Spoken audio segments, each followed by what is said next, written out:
నా చేతిలో ఉన్న ఈ రోజా చెట్టుని ఎలా నాటుతానో మీకు చూపిస్తాను చూసేయండి. ఈ రోజా చెట్టుని అయితే నేను మొదటిసారి అయితే నాటుతున్నాను. నేనైతే ఎప్పుడు నాటలేదు. అందుకని చెప్పేసి ఒక సరుగోలు ఎత్తుకొని చిన్న గుంట అయితే తవ్వేసుకున్నాను. అదైతే పెద్దది అయిపోయింది. మీరు కూడా మీడియం అయితే తవ్వుకోండి. అంత పెద్ద అయితే తవ్వుకోవద్దు. గుంట మొత్తం తవ్వేసిన తర్వాత ఆ గుంటలో ఉన్న మొత్తం మట్టి అయితే తీసేశాను. అలా తీస్తేనే మనకైతే కొద్దిగా లోతు అనేది వస్తుంది. అప్పుడు చెట్టు నాటుకోవడానికి వీలుగా ఉంటుంది. గుంట తవ్వడం అయితే ఫినిష్ అయితే అయిపోయింది. ఇంకా ఆ చెట్టుకు ఒక కవర్ వచ్చింది. ఆ కవర్ అయితే నేను పెరికేశాను. కొంతమంది తెలియక కవర్ తో పాటు నాటేస్తుంటారు. అప్పుడు చెట్టు అయితే చచ్చిపోద్ది.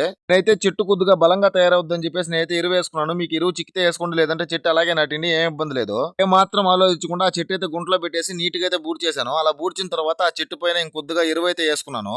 ఈ ప్రాసెస్ మొత్తం అయిపోయిన తర్వాత చెట్టుని అయితే నీట్ గా బూడ్ చేసుకుని చెట్టు చుట్టూరు అయితే పాదైతే కొట్టేసుకున్నాను. అలా కొట్టుకోవడం వల్ల నీళ్లు పోసుకోవడానికి వీలుగా ఉంటుంది. ఇక్కడ నేను వీడియోలో చూపిస్తున్న విధంగా పాదైతే తీసుకోండి. అలా తీసుకోవడం వల్ల నీళ్లు పోసుకోవడానికి మీకు చాలా సులువుగా ఉంటది. అలా పాది తీసిన తర్వాత ఆ పాదులో కూడా కొద్దిగా ఎరువేసి నీళ్ళైతే పోసేసాను. ఇలా మీరు కూడా మీ ఇంటి దగ్గర చెట్లు నాటింటే కంపల్సరీ కామెంట్ అయితే చేయండి. ఈ లోపల మన ఛానల్ అయితే లైక్ చేసి సబ్స్క్రైబ్ చేసి ఫాలో కూడా అయితే చేసుకోండి. నెక్స్ట్ వీడియోతో మళ్ళీ కలుసుకుందాం.